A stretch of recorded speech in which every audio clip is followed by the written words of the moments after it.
సకల జీవరాశులకు అన్నాన్ని ప్రసాదించే అన్నపూర్ణాదేవిగా కుంకుళ్ళమ్మ అమ్మవారి అలంకరణ భక్తులను అలరించింది. ద్వారకా తిరుమల శ్రీవారి ప్రధాన ఆలయానికి దత్తత దేవాలయమైన ఈ ఆలయంలో అమ్మవారికి దసరా మహోత్సవాలు అత్యంత వైభవంగా జరుగుతున్నాయి.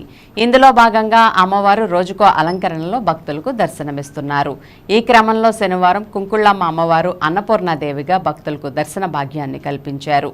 ఒక చేతిలో అక్షయ పాత్రను ఉంచుకుని మరో చేతిలో ఉన్న గరిటెతో సాక్షాత్తు ఆ మహాశివునికి భిక్షం వేస్తున్నట్లు ఉన్న ఈ అలంకరణ భక్తులను పరవశం చేసింది. కాశీ క్షేత్రంలో కొలువైన అన్నపూర్ణాదేవి తన భక్తులకు ఆకలి బాధలు లేకుండా అన్నాన్ని ప్రసాదిస్తారని పండితులు చెబుతున్నారు. అన్నం మనకి ప్రకృతి ఆధారంగా లభిస్తుంది. ప్రకృతి ఆరాధనలో భాగంగానే అన్నపూర్ణాదేవిని మనం కొలుస్తాం. అటువంటి అన్నపూర్ణ అలంకారంలో కొలువైన అమ్మవారిని అధిక సంఖ్యలో భక్తులు దర్శించి ప్రత్యేక పూజలు జరుపుకున్నారు.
ఆయన సీరియస్ అవ్వకండి.